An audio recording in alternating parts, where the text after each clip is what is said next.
I'm Neil Fisher, the Principal Financial Coach and Strategist at Wealthcraft Financial Coaching, and today I'm going to talk about two topical financial strategies, negative gearing and capital gains tax, as they are both being proposed for change in the upcoming May 2026 budget. First of all, let's look at negative gearing and capital gains tax. They are two sides of the same coin. While negative gearing deals with the here and now, your cash flow, capital gains tax deals with your later, your profit. So let's break this down to understand these terms.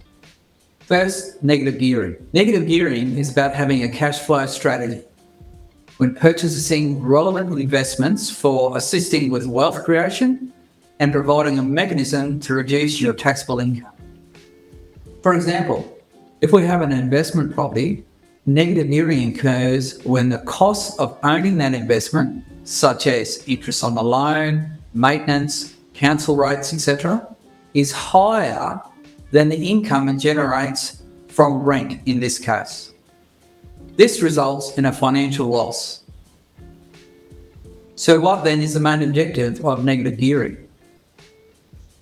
It is used a short-term loss to reduce taxable income today while waiting for the property's value to increase over time, generally known as capital growth.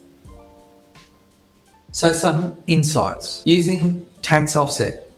In Australia, that loss that was generated using the negative gearing strategy can usually be deducted from your salary, meaning you pay less in income tax for that year. But there are some exceptions. Let's look at some examples of those when you can't deduct an amount against your salary and what happens to that loss. So if you do a mate's rates strategy on property, that is, renting it out to your mate below the market rent,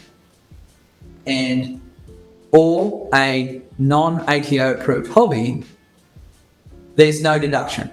It's disallowed and therefore lost. If you don't have a salary other than income, there's no reduction carried forward to the next year. If you have vacant land, there's no reduction, and it's added to the property cost base when you go to sell.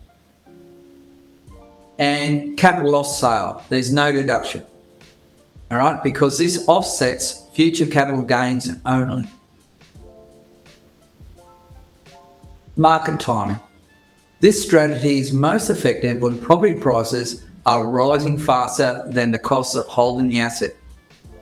In a rising market, even if you are losing $200 a week in cash flow, but the house price is actually going up by $1,000 a week, the loss is actually an investment.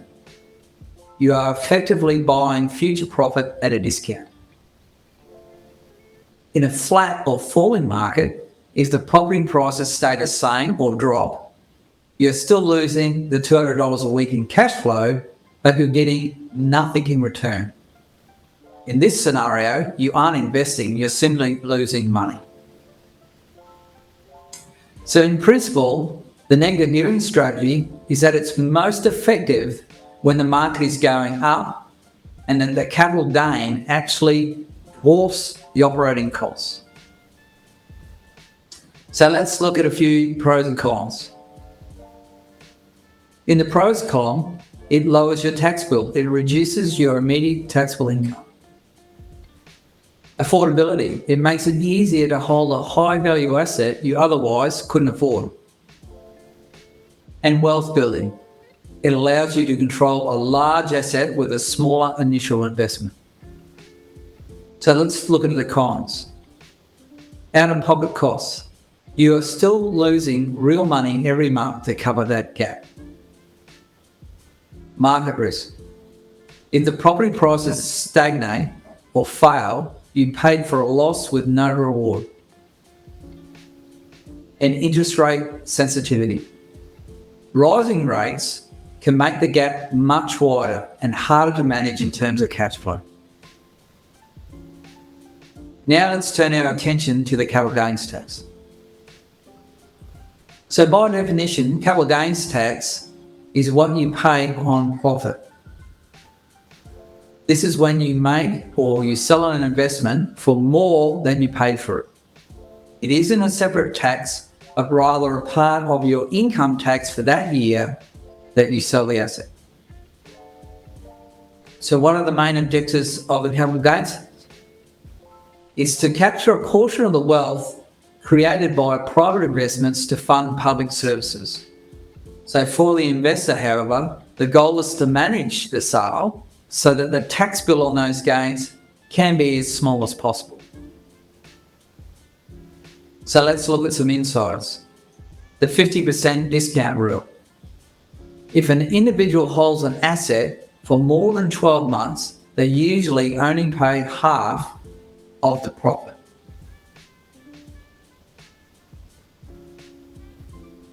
So let's look at the 50% discount rule. If an individual holds an asset for more than 12 months, they usually only pay tax on half of the profit. Adjusting your cost base. You can reduce your profit on paper by adding the costs of buying, selling, and improving the property to your original purchase price. So what are some of the pros and cons? Firstly, in the pros column, profitable outcome. You only pay capital gains tax if you actually made money. Discount incentives. Long-term investing is rewarded with a 50% capital gains tax discount. And offsetting. If you lose money on one investment, you can use that loss to cancel out a gain on another. And the cons column. Lump sum from sale. This can push you into a higher tax bracket in the year of sale. So you have to think about that carefully. Complexity. Keeping records of every renovation and the fees for years is mandatory. And reduce liquidity. A large chunk of your profit goes to the government instead of to your next investment.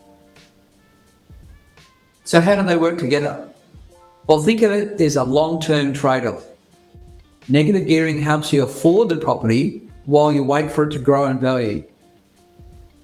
Capital gains is the final bill that you pay at the end of that journey. So I'll finish with the golden rule of investment. You should never invest just for a tax deduction. A tax break on a bad investment is still a bad investment.